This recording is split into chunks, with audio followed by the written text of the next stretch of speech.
Halo teman-teman, gimana kabarnya? Hari ini saya mau berbagi tentang pelajaran yang saya dapatkan terkait tapisan isu menggunakan teknik USG dan APKL, serta kenapa saya memilih masing-masing teknik tersebut. Nah, selain itu, saya juga akan bahas kenapa saya pakai analisis SWOT dan fishbone, dan apa sih kelebihan serta kekurangannya. Yuk kita simak saja. Nah, jadi pertama saya belajar tentang tapisan isu dengan dua teknik, yaitu USG dan APKL. Untuk USG ini singkatnya dari urgency, seriousness, dan growth. Teknik ini membantu kita menilai seberapa mendesak suatu isu, seberapa serius dampaknya, dan bagaimana isu itu bisa berkembang di masa depan. Nah, sementara untuk APKL itu lebih spesifik lagi, yaitu aktual, problematik, kekalayakan, dan logis atau kelayakan ya.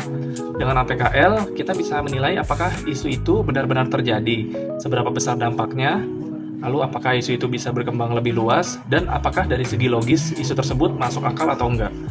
Nah, saya memilih USG karena lebih cepat dan jelas untuk menilai prioritas isu, terutama kalau kita butuh keputusan cepat.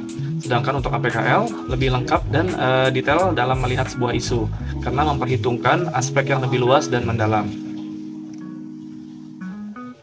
Selanjutnya kita bahas tentang teknik analisis, yaitu SWOT dan fishbone. Saya pribadi lebih memilih analisis SWOT, karena teknik ini lebih simpel dan cepat. SWOT itu mengkaji kekuatan, kelemahan, peluang, dan ancaman dari suatu isu atau masalah. Dengan cara ini, kita bisa langsung mendapatkan gambaran umum dan memutuskan langkah apa yang perlu diambil. Nah, kelebihan SWOT juga itu gampang dipahami dan bisa dilakukan dengan cepat. Tapi kekurangannya, analisis SWOT ini kurang mendalam ya, dan hanya memberikan gambaran secara umum tanpa menggali akar masalah yang lebih rinci. Di sisi lain, ada fishbone yang lebih fokus pada penyebab masalah secara mendalam.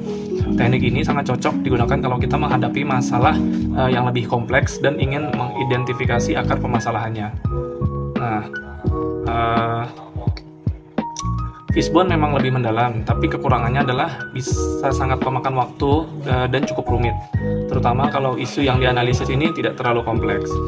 Jadi, baik teknik USG, APKL, SWOT maupun fishbone, semua ini punya kelebihan dan kekurangannya masing-masing. Nah, pilihannya tergantung dari konteks dan seberapa dalam kita butuh menganalisis suatu isu atau masalah. Nah, semoga penjelasan ini dapat membantu. Terima kasih sudah menonton dan sampai jumpa di video berikutnya.